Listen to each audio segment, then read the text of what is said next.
Hello and welcome to Sleepy Stories, a cozy corner where gentle bedtime stories and peaceful moments come together to help you drift off with ease.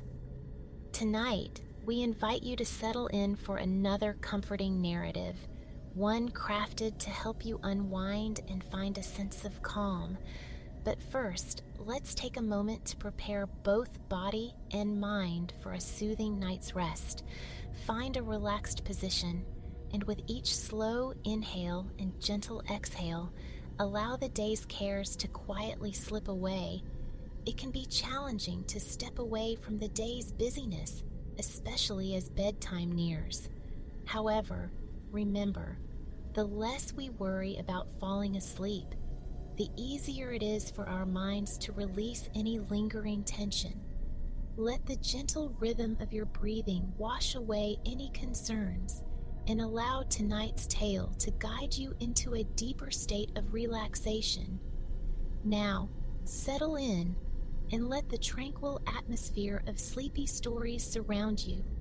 Enjoy this story, and may your night be restful and restorative.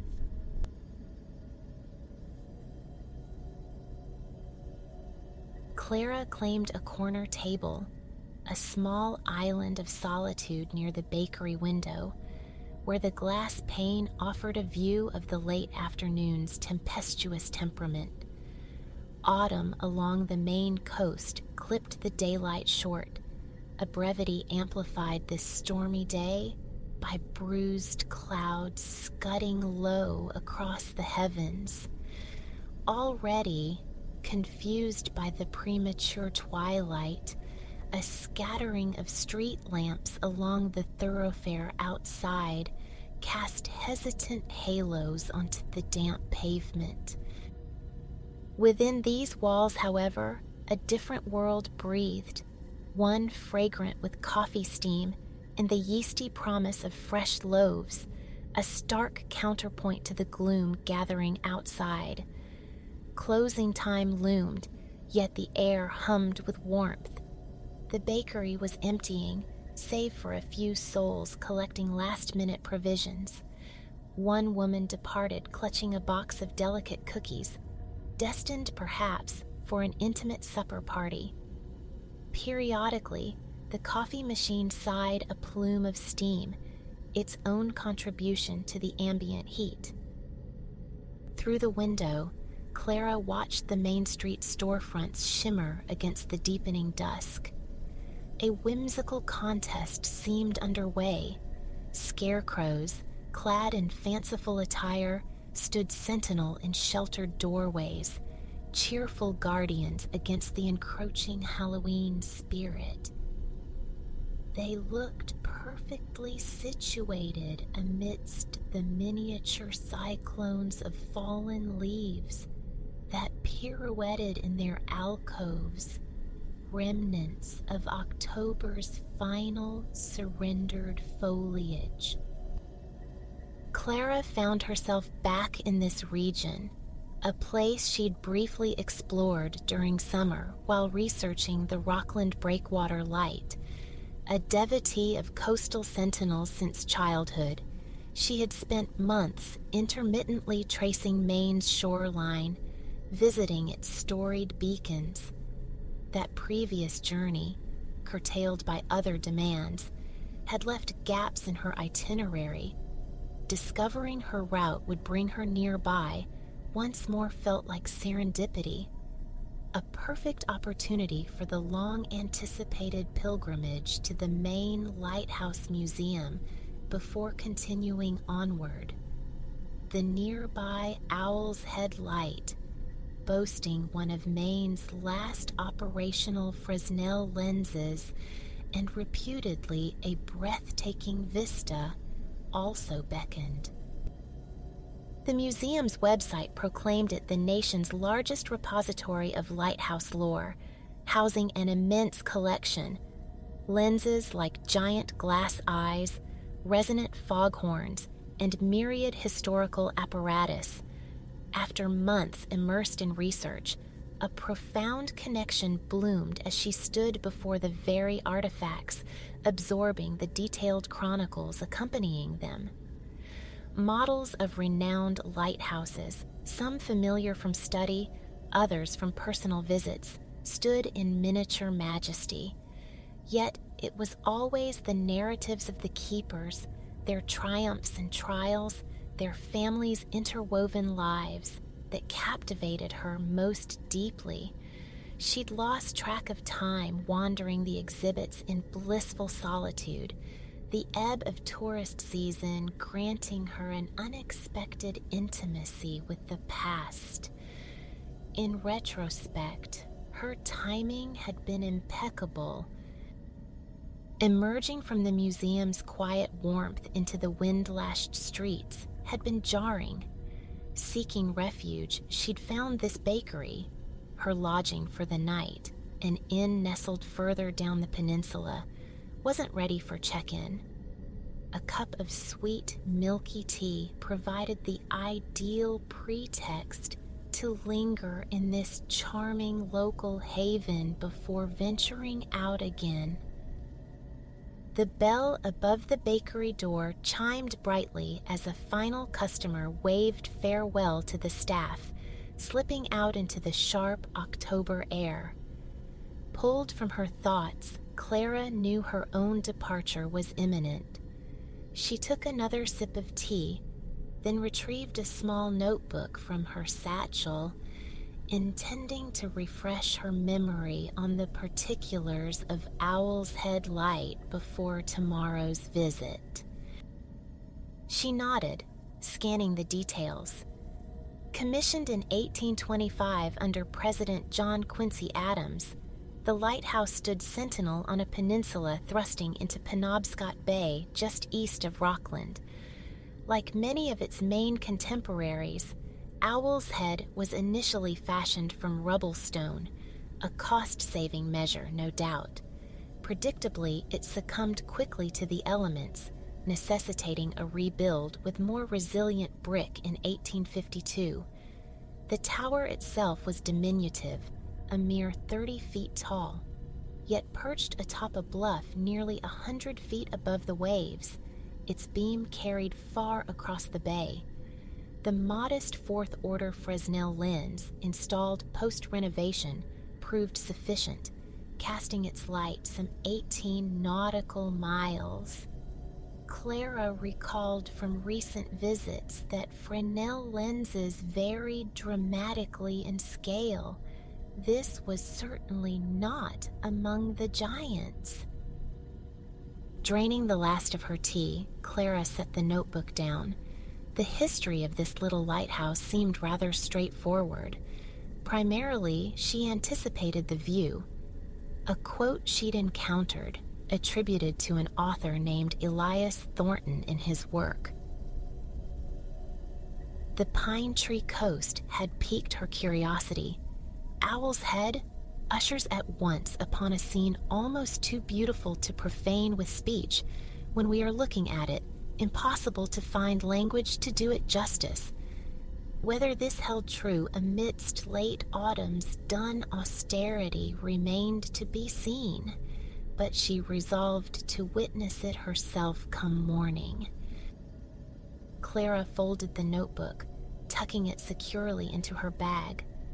Rising somewhat reluctantly from her cozy window perch, she cleared her table, donned her warm coat, and wound a soft scarf around her neck. Pushing open the door, she stepped back into the brisk embrace of the autumn evening.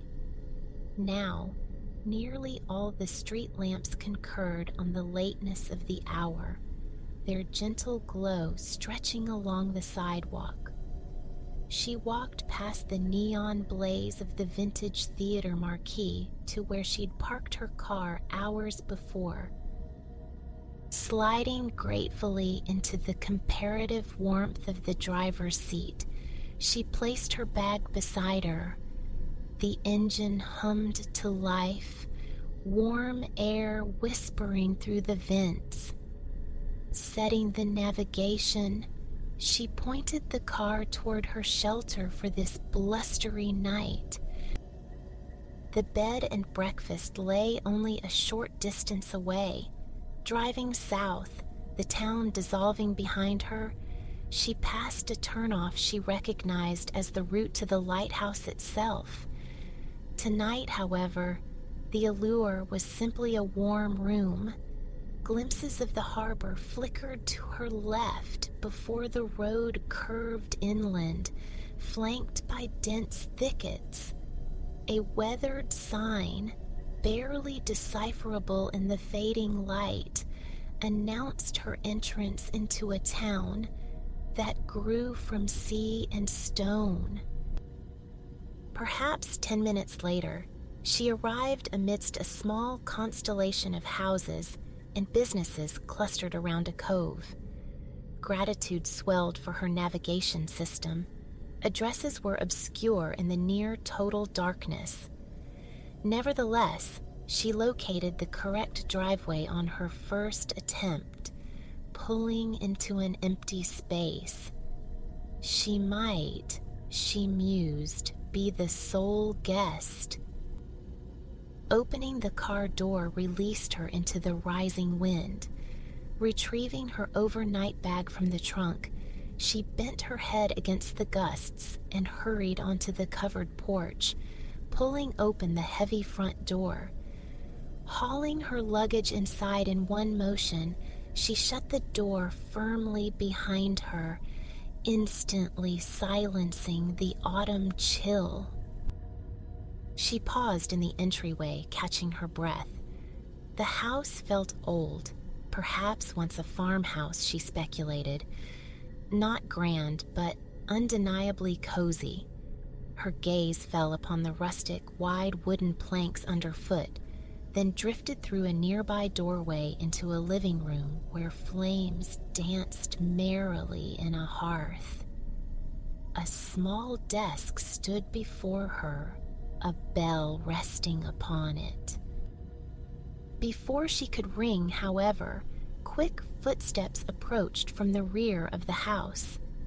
A woman appeared, casually dressed in jeans, an apron tied around her waist, looking as if summoned directly from the kitchen.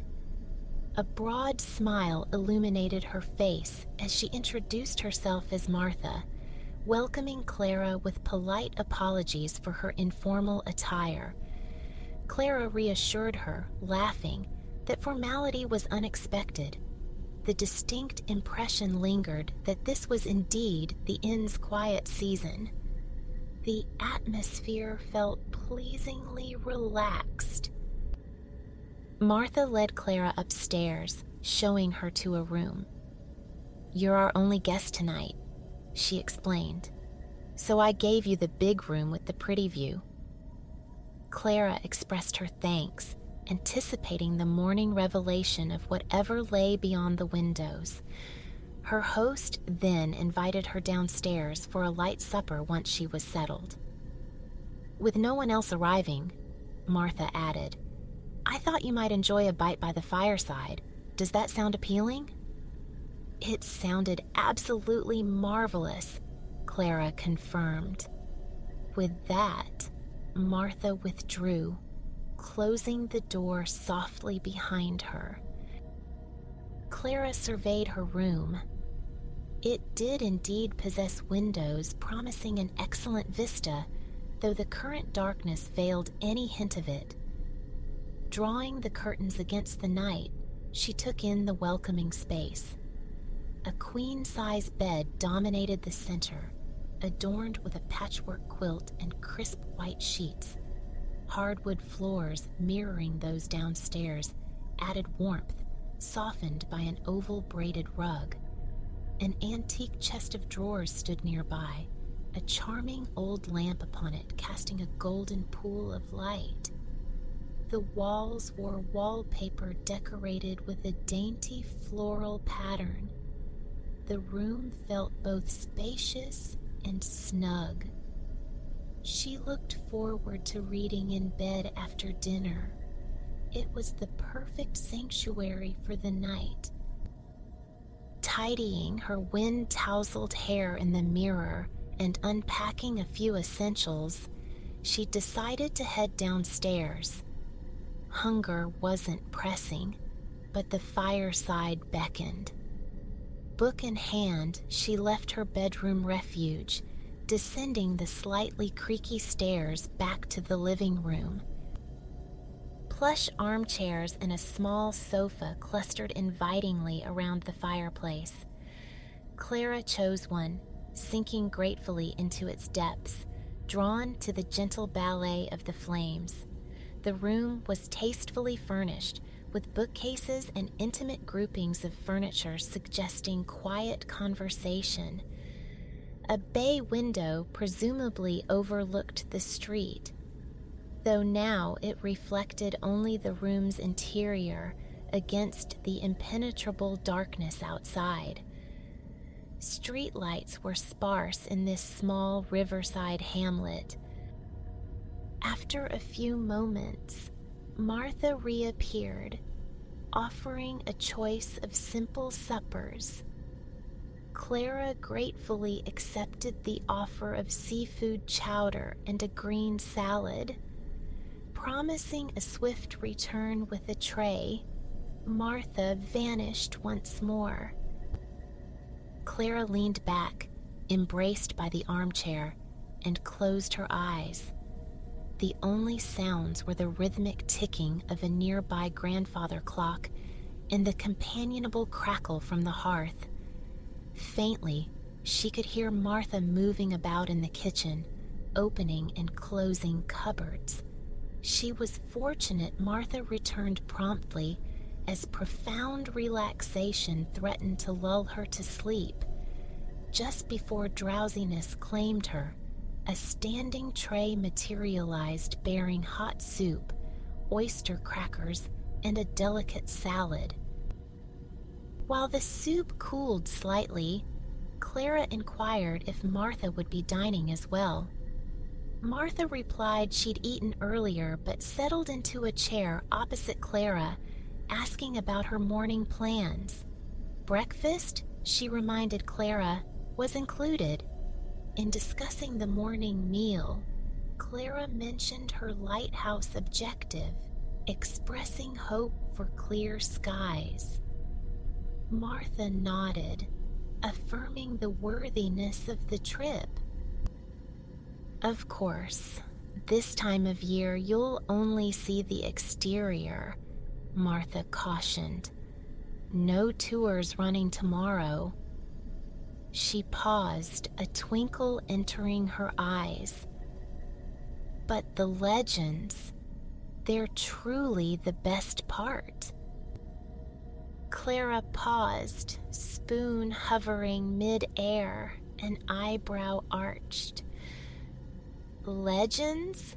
She echoed. Such as? Martha leaned forward, the firelight animating her features. You mean to tell me you've come all this way without knowing about the ghosts? Clara's research into Maine's lighthouses had covered histories, keepers, even equipment specifications, but hauntings were new territory. Intrigued, she broke open her packet of oyster crackers and prompted Martha to elaborate. Settling back, Martha nodded, seemingly poised for this very invitation. With the fire casting shifting light and shadow, and the wind howling at the windows, she began. The thing is, Martha started, both spirits said to haunt the lighthouse are quite helpful.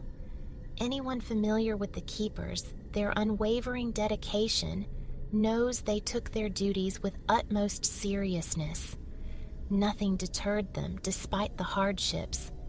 For some, I suppose, that devotion extended beyond life itself. Two benevolent entities are said to still watch over Owl's Head Light. The first is a former keeper, though his precise identity remains a mystery. Clara realized she held a spoonful of chowder suspended, captivated.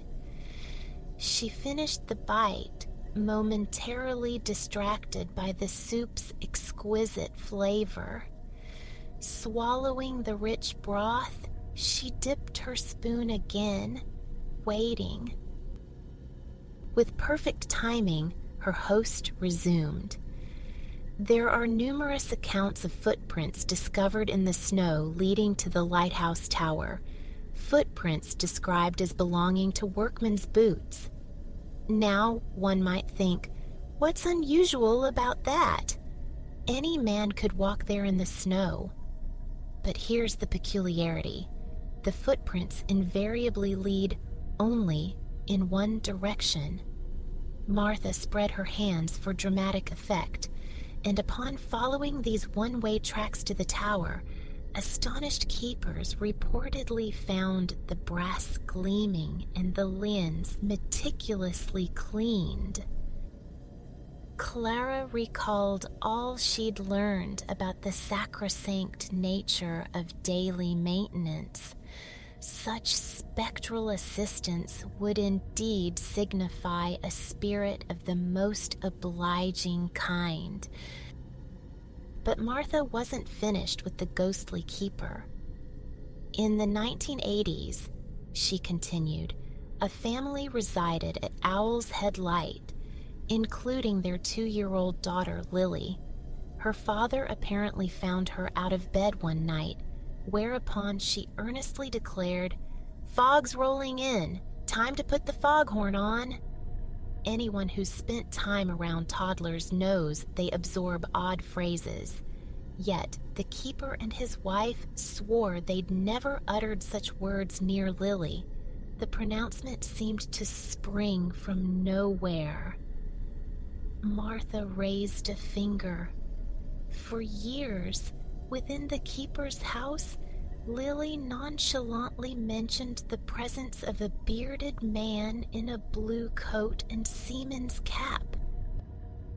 Clara realized she'd finished her chowder unconsciously, sheepishly placing her spoon beside the empty cracker packet.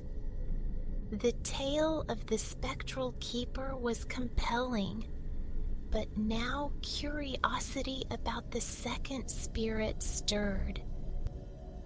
Martha didn't keep her waiting. Naturally, anyone versed in lighthouse lore understands that running a light station often required the assistance of wives, even children. Clara nodded. Her research certainly corroborated this. Martha pressed on. There's a benevolent presence many refer to as the little lady, who seems intent on maintaining the domestic sphere at Owl's Head. Apparently, she enjoys rattling silverware in the keeper's house kitchen. She's also been linked to doors opening and closing inexplicably. Martha shrugged, conveying impartiality. A keeper in the late 1980s reported his wife glimpsing a woman in a white dress gazing from the windows, and their son insisted a lady favored sitting in a particular chair in his room. Those who've sensed her presence describe a feeling of peace. They don't seem to mind her company. Clara mulled over the two accounts. And, of course, after the light was automated in the late 80s, there's been no resident keeper to report whether the ghosts remain active or not, she ventured. Martha nodded again approvingly. Precisely. For all we know, those spirits are the only ones maintaining a constant vigil to this day. Having now consumed her lovely green salad, Clara leaned back into the armchair's embrace, folding her napkin on the tray. Martha paused, asking if she might fancy some hot cider. Clara agreed enthusiastically, and her host carried the tray toward the kitchen to fetch their drinks. Sinking a little deeper into her seat, Clara watched the mesmerizing flicker in the hearth, a warm languor beginning to weigh down her limbs. Martha returned bearing 2 steaming mugs, the delicious aroma of spiced apples filling the room. She placed a cup on the side table between them and resumed her seat. "Of course," she began anew, "my absolute favorite story concerning Owl's Head Light isn't about a ghost at all. It involves a truly heroic dog named Spot." At this, Clara's eyes widened. She lifted her cider, blowing gently to cool it, pausing to inhale the comforting, spicy fragrance with appreciative closed eyes. Then she urged Martha to tell her about Spot. Her host obliged readily. During the 1930s and 40s, a keeper lived at the lighthouse with his family, including 2 daughters, Alice and Jane. Legend has it they trained their Springer Spaniel, Spot, to ring the fog bell by tugging its rope whenever a boat passed. It became customary for passing vessels to return the signal with their own bell or horn. Spot held particular affection for the mail boat from Martinicus Island. The mailman, a fellow named Henry Croft, was known to bring him treats. Consequently, the dog always reacted excitedly to the unique thrum of that boat's engine. Well, one ferocious winter night, a blizzard buried the fog bell mechanism under heavy snowdrifts. Meanwhile, out on the water, the mailman desperately needed that bell's guidance to navigate past the treacherous rocks at the cliff base. As the story goes, upon hearing the mailboat's engine, Spot scratched frantically at the door to be let out. He raced to the shore and commenced barking furiously into the storm. The mailman heard him, whistled back in response, and successfully steered clear of disaster. Thus, Spot became a local hero. He's not a ghost, but his memory is enshrined at the lighthouse.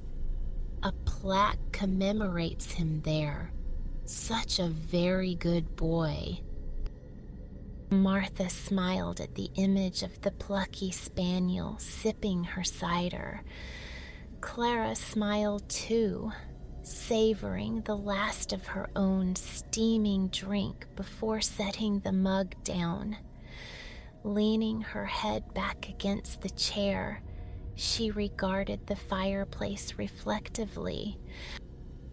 "I'm so glad I heard these stories before visiting," she said to Martha. "And to think, all I was anticipating was the view." Martha chuckled knowingly. "You'll likely have the place entirely to yourself this time of year," she remarked.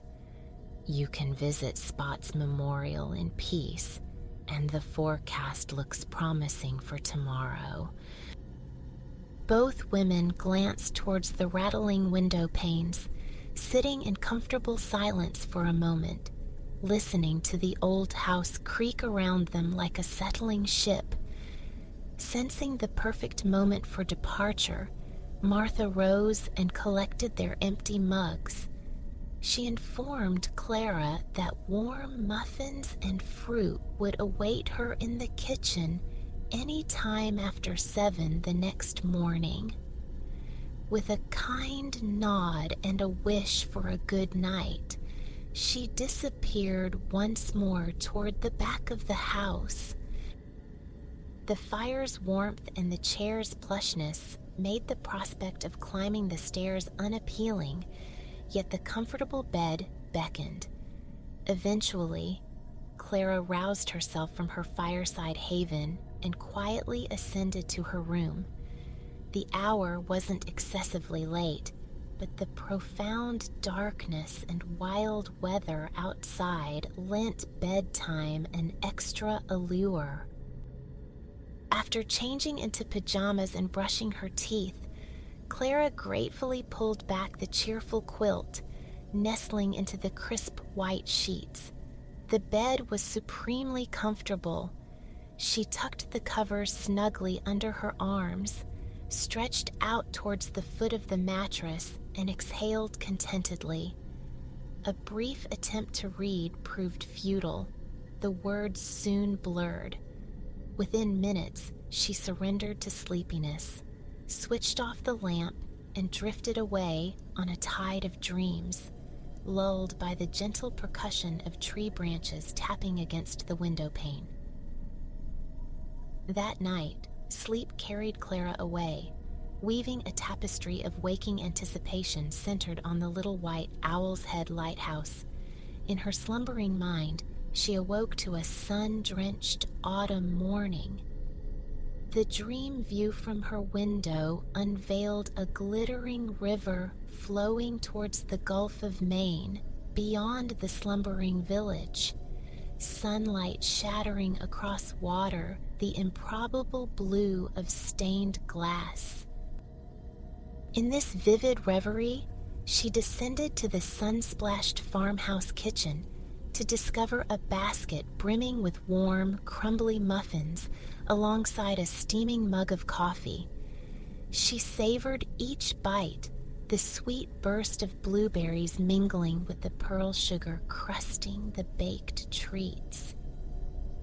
Coffee steam spiraled through the sunbeams slanting across the kitchen table, fortifying her against the imagined crispness of the autumn air awaiting outside. Then, with the seamless logic of dreams, she was suddenly seated in her car, luggage neatly stowed, driving north along the road toward Owl's Head State Park. Dense stands of trees slipped past, a mix of evergreens and deciduous skeletons clinging to the last russet vestiges of autumn foliage. Sunlight probed eagerly through the newly bared branches, staking its winter claim. As she neared her destination, the harbor waters sparkled to her left, small boats purposefully chugging away from the town on their daily errands. And then, arrival. She parked in a lot utterly devoid of other visitors. Stepping out into the sharp October air, Clara followed a wide gravel path. To one side, the ground fell away, confirming her position high on a promontory. To her right, glimpses of the bay flashed between trees, hinting at the panoramic sweep to come. The lighthouse materialized before her. A neat keeper's cottage stood to the left, while the stark white brick tower of Owl's Head Light crowned a steep incline. Stairs zigzagged sharply up the rise, an abrupt ascent inviting the visitor skyward. She climbed slowly, reaching the summit and turning, a sigh of pure contentment escaping her lips. The panorama unfolding was every bit as magnificent as promised. The grassy hillside, faded to autumn golds and rusts, yielded to the craggy headland plunging into the water. Beyond lay a churning expanse of aqua and deep blue, stretching from horizon to horizon.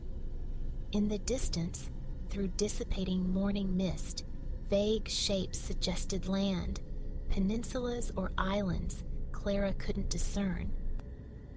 What she knew with certainty in that breathtaking sunlit moment, buffeted by the bracing salty breeze, was that she was becoming part of Owl's Head's enduring narrative. Drifting effortlessly through the dreamscape, she stood there for a minute, or perhaps an hour. Eventually, her dream self stood before a simple stone marker inscribed, "Spot, the lighthouse dog." Reading this plain epitaph etched forever onto this isolated hillside above the sea, Clara smiled inwardly just before waking, imbued with a comforting certainty that this unassuming beacon would forever possess faithful guardians watching over it. The fragile parchment of leaves whispers underfoot as you meander down the country lane. Ahead, a marker points toward your destination.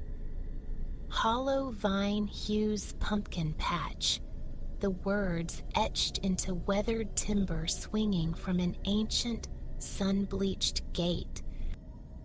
Far beyond, forested peaks wear a tapestry woven in autumn's signature palette. Here, however, the earth lies flatter, a perfect cradle for pumpkins. Above, the sky stretches, a serene cerulean canvas dotted with clouds like drifts of down.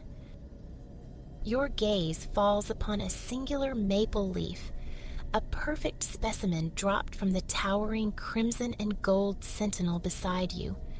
Bending, you gently lift it by its delicate stem. Held aloft against the sun's diffused radiance, its intricate structure is a marvel. Unlike its brittle brethren scattered nearby, this leaf retains a supple memory of its arboreal life, not yet surrendered to crispness. Too exquisite to abandon, you decide, carefully tucking it into your satchel, a tangible piece of the afternoon. A soft current of air sighs past, a cool breath felt through the weave of your shirt. Instinctively, you draw your fine wool scarf a fraction closer, a small defense against the chill. The gate, secured by a simple metal loop, awaits. Your thumb slides beneath, lifting the closure with a faint rattle and groan that speaks of seasons past, of decades weathering sun and storm on this very farm. You ease the latch back into place behind you. Turning, the air greets you with a warm, mingled fragrance, the earthy sweetness of ripe pumpkins, the sharp, clean perfume of crisp apples. The patch unfolds along a brief dirt avenue flanked by tall, slender trees. A mosaic of red, yellow, brown, and orange leaves carpets the pale earth trail. Some surrender with a satisfying crunch beneath your soles. Others, still yielding, offer only silence. Ahead rests a modest wooden kiosk, the threshold to the pumpkin realm, where a woman sits, offering welcome. Ilara, her name might be, though you don't ask. Kind greetings are exchanged, a few pleasantries murmured. You retrieve the necessary coins from your pocket, the worn metal cool against your palm, and pass them over.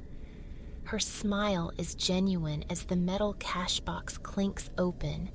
She presents a paper ticket. You trace its texture with your fingertips, turning it over once, twice, before slipping it safely away. Beyond the booth, the full spectacle of the patch reveals itself. Gourds in a kaleidoscope of sizes and hues sprawl before you. Diminutive orange pie pumpkins nestle near the spectral pallor of ghost pumpkins, their glossy white skins and thick, dark stems catching your eye. You ponder their potential flavor, astringent or sugary. It's been an age since your last visit. The sheer diversity Mother Nature conjures, verdant globes, speckled yellows, even party-colored wonders, feels like a rediscovery. Your attention drifts beyond the pumpkins. A white barn capped with a black roof stands nearby, an architectural echo of the ghost gourds. Signs beckon towards a corn maze, an apple orchard, hay rides, and a bonfire. A particularly inviting corner hosts a vendor dispensing treats and warm beverages. A definite future stop, you resolve. To your right, a large map is mounted on a wooden post. You trace the route to the apple orchard with a finger, committing the farm's geography to memory. Towards the orchard you proceed, seeking the quintessential crisp, ruby apple. For a time, you follow a narrow path bordered by displays of painted pumpkins, festive adornments, and substantial hay bales. The patch, you observe, wears a tranquil air today. A scattering of families and small groups dot the landscape, but it's far from bustling. A peaceful excursion awaits, a thought that brings a quiet contentment. Soon, you arrive at the orchard. It's a compact space, perhaps a dozen trees in all, yet each limb is heavy with succulent crimson fruit and vibrant green leaves. Both apples and leaves litter the faded grass beneath. A zephyr drifts through the boughs, the crisp air brushing your arms. Though clad in a warm cardigan and scarf, the light wind finds the small interstices in the knit.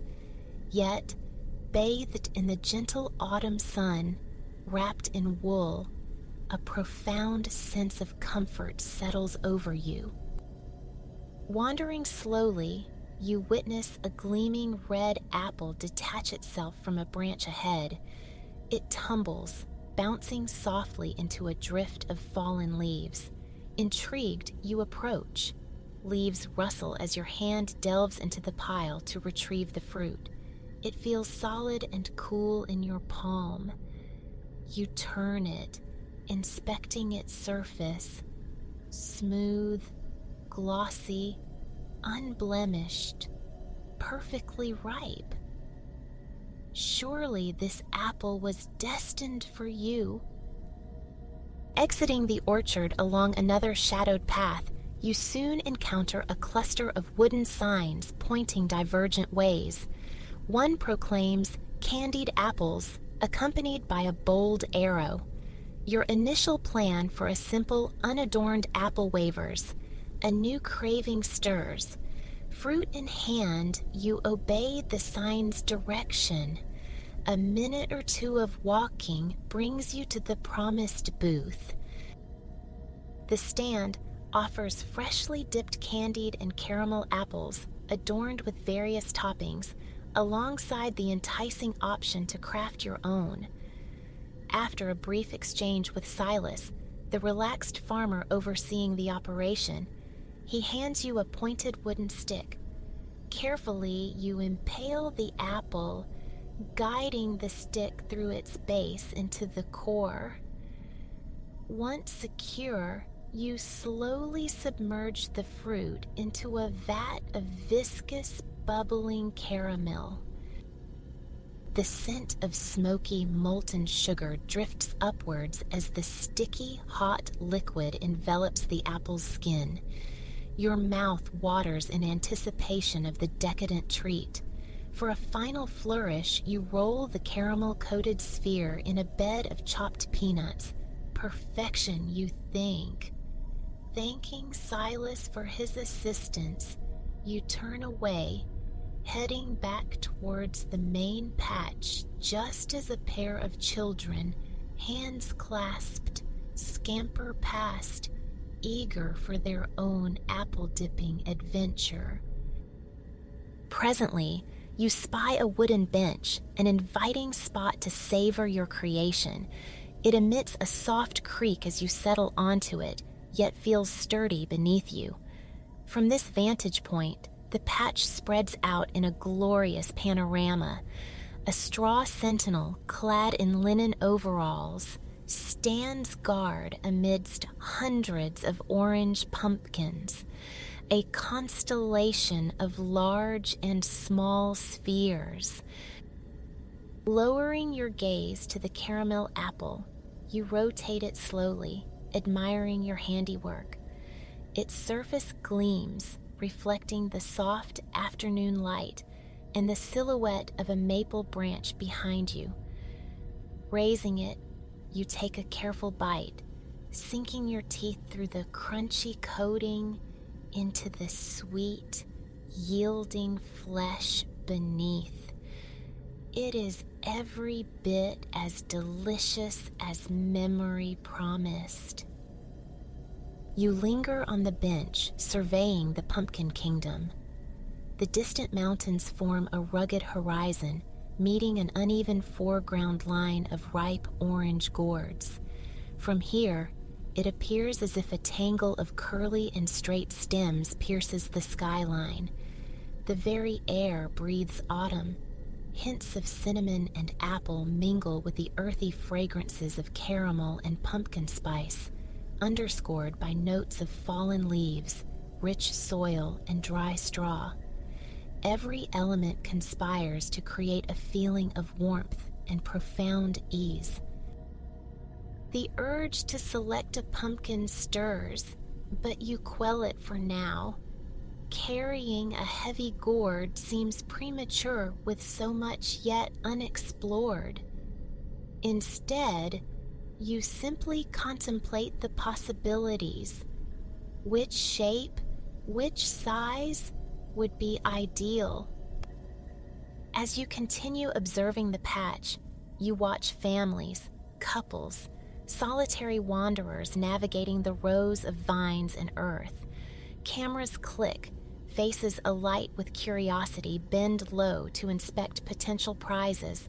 Some visitors tow small red wagons, children nestled within, clutching treasured pumpkins. Others carry their chosen gourds tucked securely under an arm. After some moments, you rise from the creaking bench and set off towards the black and white barn glimpsed earlier. It lies just beyond the orchard you recently departed. Rather than retracing your steps to the right, you opt for a path veering left. As the day matures, the breeze sharpens. You fasten another button on your cardigan, seeking greater warmth, a snugger embrace against the cooling air.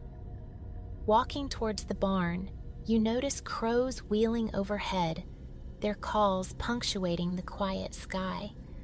You look up, admiring how the autumnal sun begins its slow descent, its light softening towards dusk. Following another left turn, you arrive at the quaint barn, centrally located within the patch. It seems a natural hub for the farm staff and visitors alike. You see one farmer, foot propped casually against the barn wall, conversing with another. Both periodically sip from steaming mugs cradled in their palms. One wears loose overalls over a brown plaid shirt. The other, blue jeans and a simple tucked-in shirt. Both sport sturdy, comfortable-looking boots. Their shared laughter drifts on the air as they chat, enjoying their warm drinks. The gentle rustle of leaves in a nearby tree captures your attention. Turning, you witness a cascade of foliage detaching from branches, twirling and dancing in descent before settling onto the grass. A few errant leaves are caught by the breeze and whisked towards the barn, drawing your gaze along with them. From the corner of your eye, you perceive a group of horses within an unpainted picket fence, grazing with quiet industry. You watch their slow, methodical cropping of grass, their contented munching. A smile touches your lips as you admire them from a respectful distance. One is a deep chocolate brown, mane and coat matching. The other boasts a golden brown hide and a flaxen mane. A gust of wind tosses the fine strands of their manes. They shake their heads dismissively before returning their focus to the pasture. Truly noble, majestic creatures, you reflect. Just then, another farmer emerges from the barn's rear. She begins grooming the chocolate-hued horse, which seems to relish the attention. Deciding it's time to move on, you leave the horses to their quiet pleasures. All around, the patch hums with gentle activity. You spot a tractor pulling a wagon laden with hay bales. Families are gathering, anticipating a ride around the farm. You recognize this as a quintessential patch experience, briefly tempted by the thought of feeling the crisp October air rush past, the rhythmic bumps and bounces of the ride. But you relinquish the notion, leaving the activity to those already waiting. As the wagon fills and departs, you find yourself momentarily alone near the barn. The quiet deepens.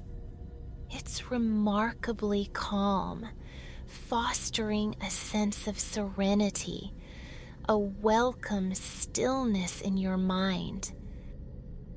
A distinct crackling sound reaches you, emanating from the barn's far side. Recalling the map, you realize this must be the direction of the fire pit.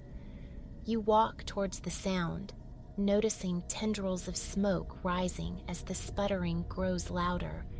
You arrive at a circle formed by cut logs centered around a medium-sized bonfire glowing warmly amidst protective rocks. The familiar, comforting aroma of burning wood fills the air. Few things feel more intrinsically autumnal than this, you muse. The entrance to this area is marked by an archway fashioned from cut wood and adorned with dried corn stalks.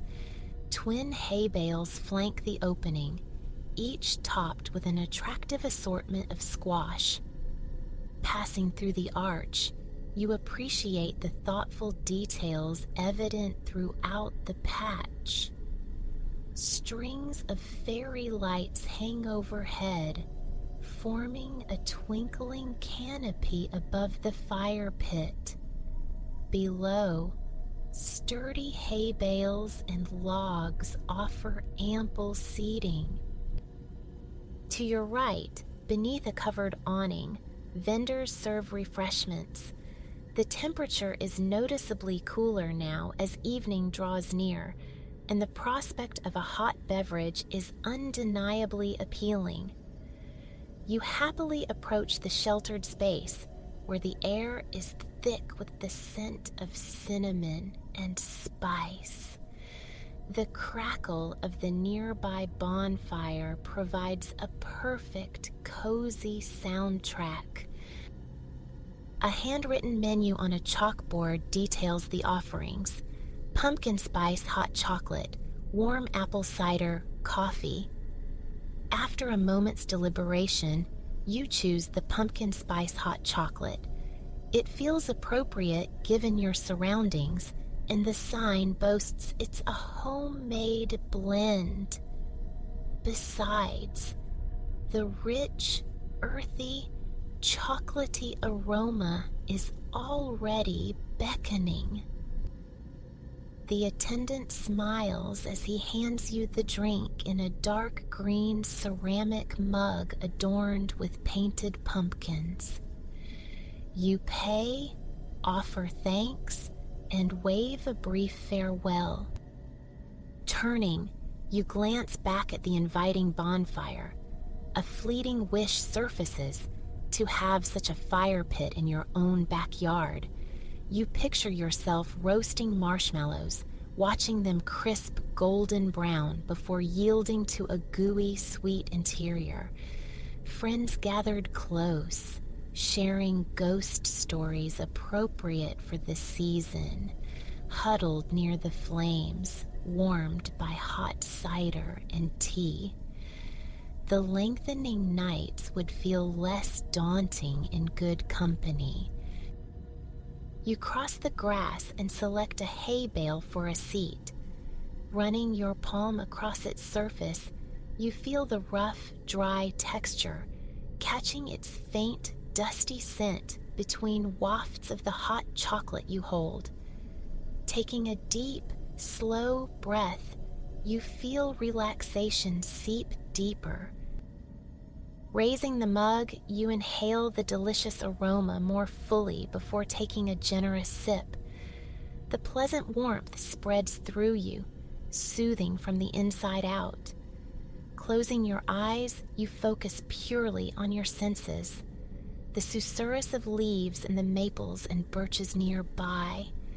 The companionable crackle of the fire.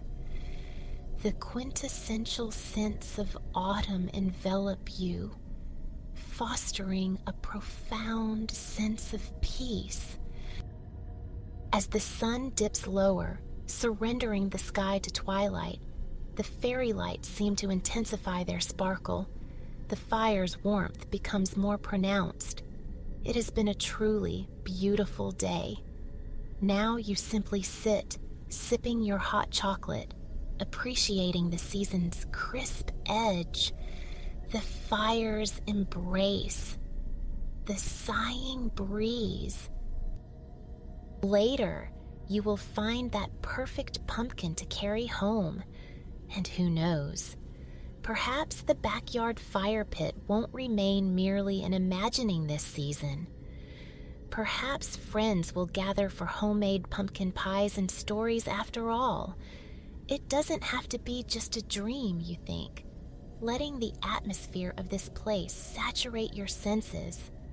You cradle the warm mug in both hands, utterly content, profoundly cozy, offering silent thanks to the earth for the beauty of autumn and this wonderful day spent embraced by the pumpkin patch.